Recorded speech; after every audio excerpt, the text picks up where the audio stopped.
किसान प्रदर्शन का 304वां दिन है। किसान लगातार अपनी मांगों को लेकर के प्रदर्शन कर रहे हैं, क्या कुछ कहेंगे इस पर? देखिए, उधर खनौरी बॉर्डर पर जगजीत सिंह डल्लेवाल का अमर अनशन 17वां दिन वहां हो गया। उनकी सेहत बिगड़ रही है और जिस तरह से हम बयानबाजी भाजपा की ओर से सुन रहे हैं, जैसे सैनी साहब बोल रहे हैं, उसके पीछे मकसद है भाजपा का। पहले ये कार्य खट्टर जी करते थे कि मोदी सरकार निशाने पे ना आए, प्रधानमंत्री जी देश के किसान मजदूर से निशाने पे मत आए और सारा मीडिया में जो मुद्दा है वो पंजाब वर्सेस हरियाणा बन जाए। जबकि हमारे दोनों फोरमों का मानना है, ना हमारी पंजाब से कोई संघर्ष है, ना हरियाणा की सरकार से। दोनों सरकारों से हमारा कोई आंदोलन नहीं है। हमारा आंदोलन केंद्र की मोदी सरकार से है, क्योंकि फसलों की खरीद का जो मसला है वो केंद्र के पास है। जो एफसीआई का बड़ा अदारा है, जिसके पास सारा माल खरीदते हैं, वो सब कुछ करते हैं, वो केंद्र का है। और जो अनाज का वितरण है वो भी कार्य केंद्र का है। और ये सैनी साहब विपक्ष की जितनी मर्जी आलोचना करे, हमें उससे कोई आपत्ति नहीं है। उन्होंने ये कहा है कि जो कांग्रेस है और जो अपोजिशन पार्टीज है, लाडी और जो भी पार्टियां हैं, वो इस कांग्रेस के मुद्दे को राजनीतिक रंग देना चाहती है। उससे इसको कोई लेना देना है नहीं।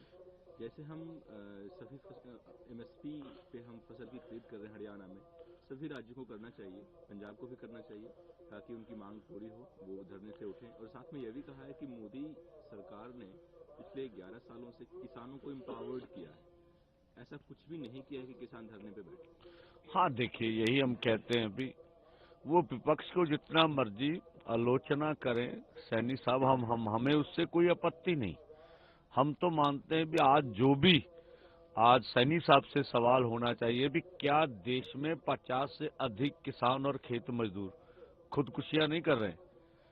अगर मोदी सरकार ने इम्पावरमेंट कर दी किसानों की, तो आपकी बनाई हुई कमेटी ने हरियाणा के ऊपर 76,000 करोड़ का कर्जा ये कैसे बता दिया? ये आपकी बनी हुई कमेटी बता रही है। आप तथ्यों को तोड़ मरोड़ के क्यों पेश कर रहे हैं? और जहां तक सवाल वो बोलते भी, जिस तरह से हम दे रहे हैं 23 फसलों पे, कभी 24 फसलों पे एमएसपी पे फसल की खरीद हो रही है, ये सवाल है। फसल की खरीदी, एमएसपी का ऐलान करना कोई बड़ी बात नहीं है। पहली बात तो यही असत्य बोल रहे हैं सैनी साहब। सैनी साहब से हम पिछले लंबे समय से सवाल कर रहे हैं भी जो फसल आपने खरीद किया उसका डाटा तो हमें बता दीजिए। आपने अगर हरियाणा की सरकार ने कुछ खरीदी की तो डाटा दीजिए सारे देश के समक्ष, नहीं तो हम मानेंगे आप असत्य बोल रहे हैं। दूसरा, आप केंद्र के खेतीबाड़ी मंत्रालय की वेबसाइट पर जाइए, वहां धान और गेहूं के अलावा बाकी फसलों की खरीद तो शून्य के करीब है, बहुत कम है। तो इसलिए ये मुझे लगता है वो केंद्र के विषय को राज्यों के ऊपर थोपना चाहते हैं, जो हम लग समझते। तो भाई, सबसे पहले जो फसलों का खरीद का काम है वो क्या कहते हैं, वो राज्यों को दिया जाना चाहिए। फिर तो केंद्रीय शक्तियों का विकेंद्रीकरण होना चाहिए। फिर तो हम कह सकते हैं केंद्र ने फसलों की खरीद का जिम्मा खुद ले रखा। जहां तक किसानों का उनकी आमदन बढ़ाने का या उन्हें मजबूत करने का सवाल है, इनपावरमेंट जो बोल रहे हैं, हमने प्रधानमंत्री ने किया, तो डाटा देना। वो बोलते थे 2022 में हम किसानों की आमदन दुगनी कर देंगे।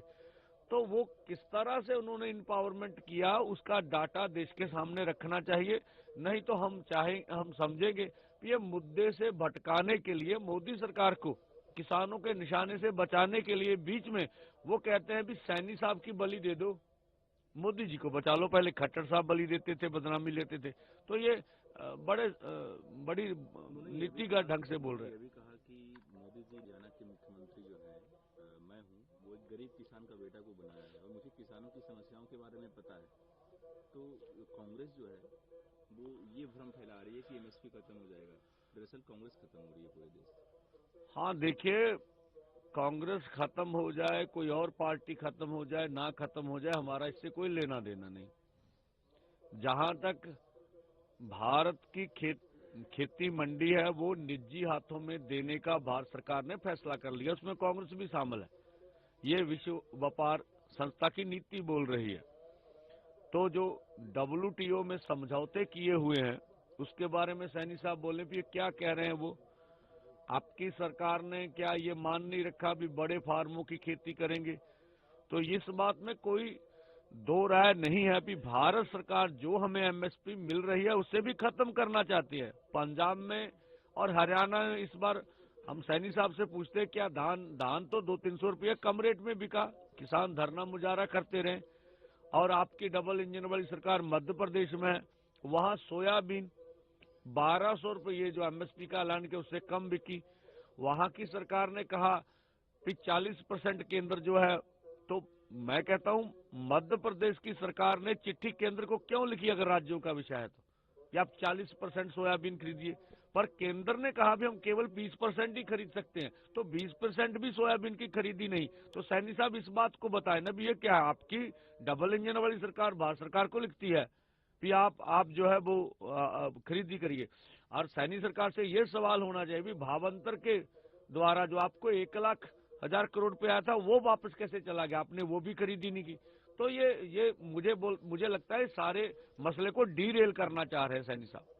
एक और मुद्दा है, किसान का डेलीगेशन कुछ दिन पहले लीडर ऑफ अपोजिशन से पार्लियामेंट में जाके मिला था कि जैसे सत्र शुरू होगा हम किसानों के मुद्दों उठाएंगे संसद में।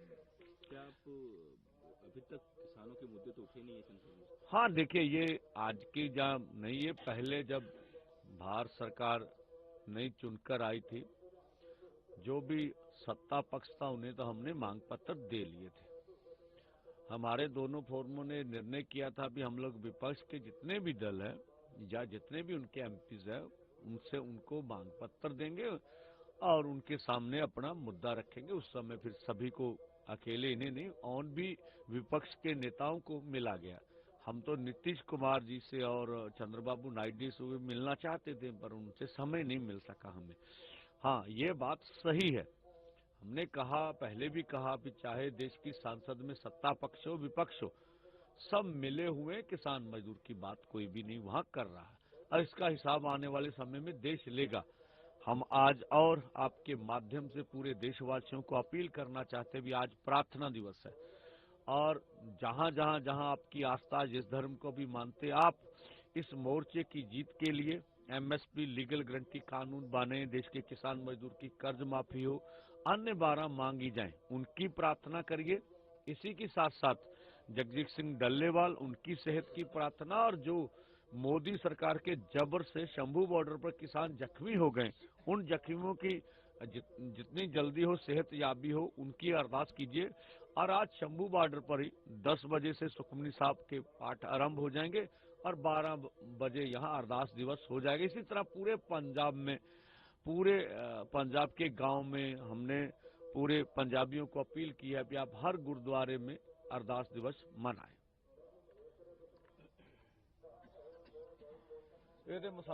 न्यूज नेशन अब व्हाट्सएप पर खबरों के ताजा अपडेट के लिए न्यूज नेशन के इस QR कोड को स्कैन करें।